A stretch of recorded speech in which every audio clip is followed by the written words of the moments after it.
Photo, Scott Jurek, widely considered to be one of the most dominant and decorated ultramarathon runners in the world. Scott Jurek is no stranger to a challenge.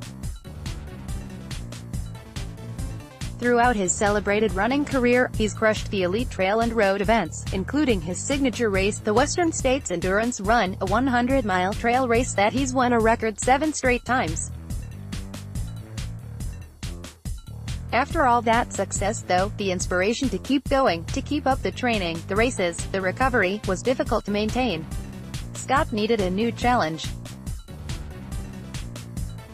That's why in 2015, with the help of his wife Jenny, he set out to break the speed record for running the Appalachian Trail.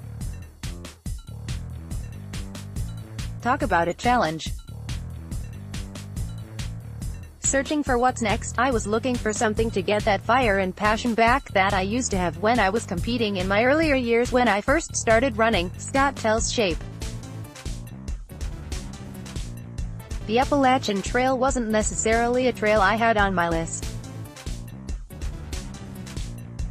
It was completely foreign to Jenny and me, and that was kind of another impetus for this trip, to do something completely different. The couple's arduous journey together along the Appalachian Trail, which spans 2,189 miles from Georgia up to Maine, is the subject of Scott's new book, North: Finding My Way While Running the Appalachian Trail. When the couple set out on this challenge in mid-2015, it was also a pivotal moment in their marriage. Jenny had been through a couple miscarriages, and we were trying to figure out our direction in life, he admits. Are we going to not have children? Are we going to adopt? We were sorting that stuff out and we needed to recalibrate. Most couples wouldn't take on a speed record of the Appalachian Trail to recalibrate, but for us, it was just what we needed. We were like, life is short, we've got to do this now. Related, how I learned to trust my body again after a miscarriage, tackling the challenge together. So, the couple refinanced their house, bought a van, and made their Appalachian adventure happen.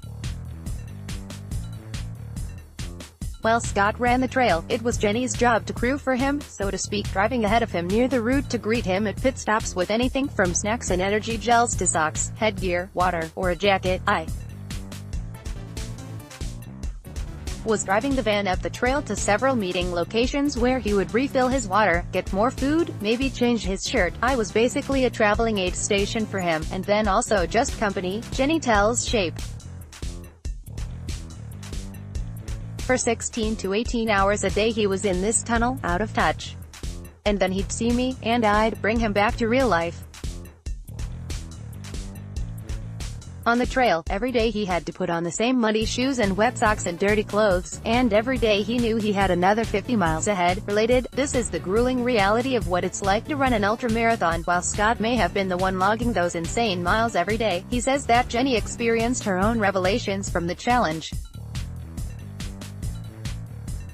It wasn't an easy job, he says.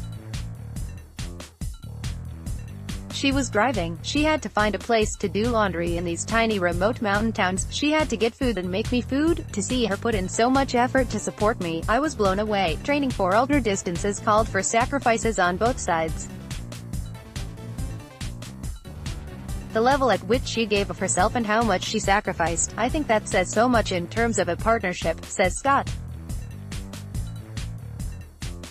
I think that's what makes a good partner. You can still be loving, but you also want to push your partner to that place where they feel like they're giving it their all, and then some. Photo, Scott Jurek crossing the finish line, stronger. So, are you wondering if setting this lofty goal was worth it? Was it what the couple needed to recalibrate? When you challenge your relationship and yourself with these transformative experiences, you come out a different person, says Scott. Sometimes these adventures and challenges take on a life of their own and you just have to roll with it because there's something in there to be learned. Since this defining journey, the couple has had 2 children, a daughter, Raven, born in 2016, and a son, born just a few weeks ago. Being on the trail together, working toward a common goal, helped us to be communicative and understanding and also have a lot of trust in each other, so I think it helped prepare us for having kids, says Scott. I feel very fortunate. There was a silver lining to everything we went through.